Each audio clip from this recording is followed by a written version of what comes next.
Every film begins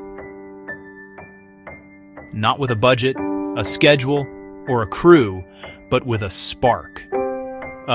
It is a fragile, powerful thing, an image that won't leave your mind, a line of dialogue that echoes in the quiet hours, a feeling that demands to be shared. For the writer and director, this is the genesis of everything. While the director dreams in images and emotions, the producer dreams in numbers. And often, those numbers form a nightmare. The spreadsheet is where the beautiful, impossible vision collides with the brutal, unyielding wall of reality. This document, often nicknamed the Spreadsheet of Sorrows, is the engine of the central conflict in all of filmmaking: art versus commerce. To understand the war between art and money, you must meet the soldiers fighting on its front lines. First is the director, the keeper of the vision. Their primary goal is to protect the story's emotional core at all costs. Opposite them, and often alongside them, stands the producer. Their success is not measured in artistic triumphs, but in bringing the film in on time and on budget. The third key figure is the first assistant director, or first AD. The first AD lives by the clock, their primary enemy being time itself. Finally, there is the editor, the lonely soldier of the final battle. Their job is to rebuild the film from the ground up, to find the story that was actually captured, not the one that was intended. Their combined struggles, sacrifices, and fleeting victories are what it truly takes to make a movie. Before a single frame is shot, the first battle must be won. It is the battle for money. This is the producer's domain, a grueling and often humiliating journey known as the chase. It begins with a stack of grant applications, each one a meticulously crafted plea sent into the void. For every 100 applications sent, 99 will come back with a polite, form letter rejection. When the grants fail to materialize, the chase moves to the next level, the investor pitch. The chase often descends into a series of desperate phone calls. It is a deeply vulnerable act, asking someone to take a massive financial risk on your dream. You hear the hesitation in their voice, the polite excuses, the promises to think about it. Then one day, the impossible happens. After months, or even years, of relentless rejection and soul-crushing silence, a yes finally arrives. Whatever its form, this is the moment the film gets its green light. For a brief, glorious moment, the struggle is forgotten. The dream is no longer just an idea. It is going to be real. For this one night, they allow themselves to believe that the hardest part is over.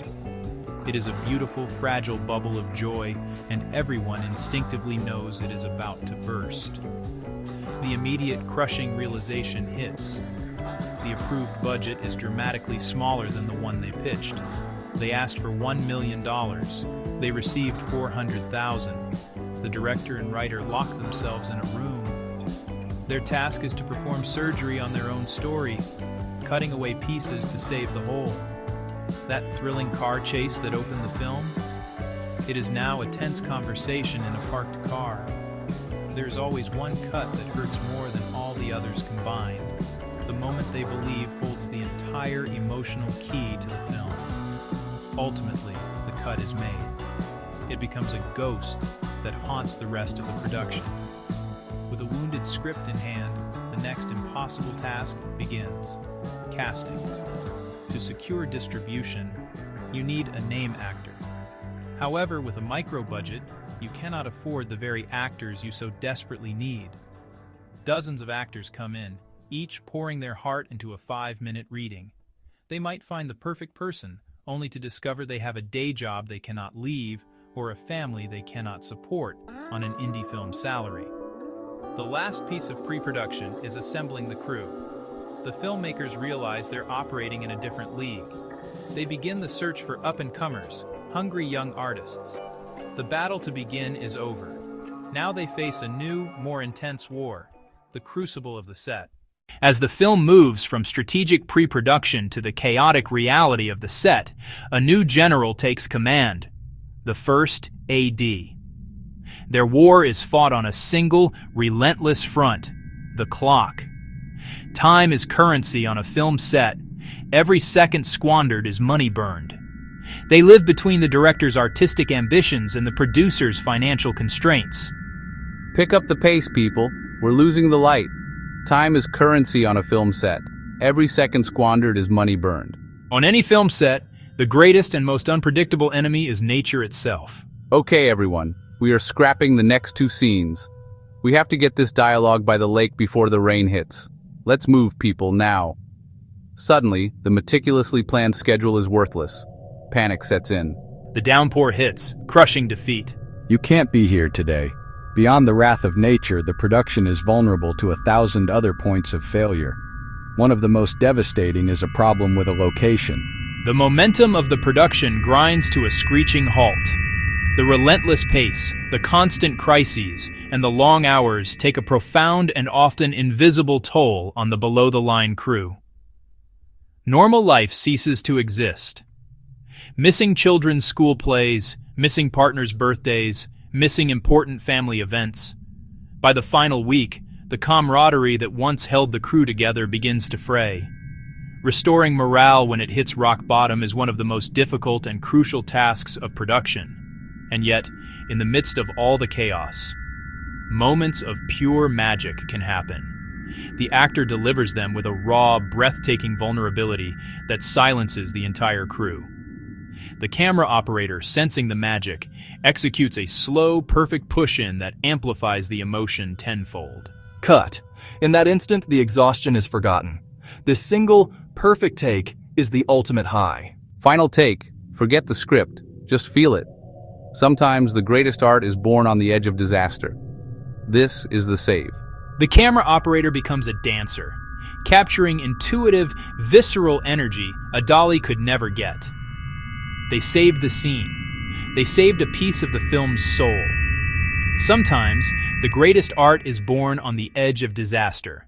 When the chaos of the film set finally subsides, a profound and unnerving silence takes its place. For one person, the most grueling battle is just beginning. This is the domain of the editor. The editor's journey begins with a confession as they watch the dailies. The confession: the film is a disaster. Director: it's ruined. We have nothing. Narrator: watching the assembly cut for the first time is a horrifying experience for the director, a moment of profound crisis. It is the editor's job to be the calm in this storm. The assembly is not the film. It is merely the block of marble from which the sculpture will be carved. Much of the editor's job is not creative storytelling, but technical problem solving. They are the ultimate fixers. These are the invisible arts of post-production, the hundreds of tiny fixes that save the audience from being pulled out of the story. The editor and director can feel the phantom limb of the removed scene, a missing piece that unbalances the whole. They might have to insert a flashback, using a piece of footage that was never intended for that purpose. Just when the filmmakers think they have crossed the finish line, they discover a new mountain they must climb: the technical finishing process. Of all the battles in post-production, the fight for good audio is often the most desperate and thankless. This leads to the dreaded ADR session. The resulting performance often feels sterile and disconnected from the original moment. Music is one of the most powerful weapons. But music licensing is brutal and prohibitively expensive.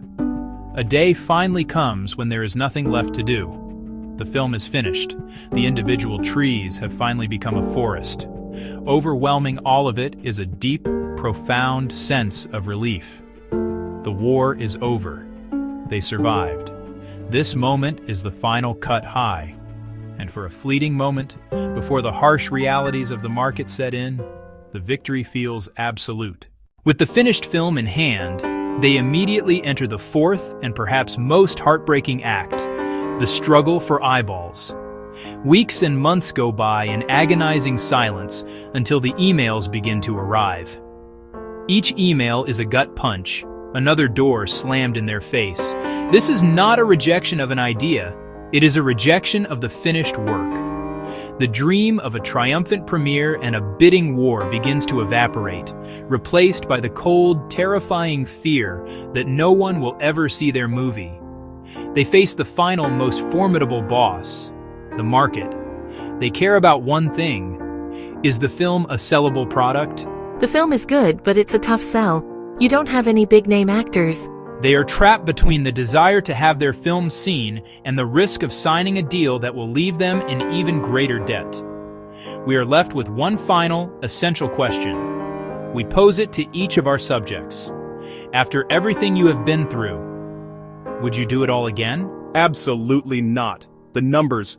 I lost money. I lost time with my family. But then, after the initial, logical no, something shifts in their eyes. But then I remember that one take, and for 60 seconds, everything was magic. He's right. I remember the phone call when we got the funding. There's no feeling in the world quite like that. The pain, they realize, is temporary. But the film, the flawed, compromised, beautiful thing they created together, is permanent. And so, the final answer to the final question is always, invariably, a yes. I'm already writing the next one. They do it because they have to. They do it because the momentary flash of magic is worth the prolonged agony. And they will pay the price every single time.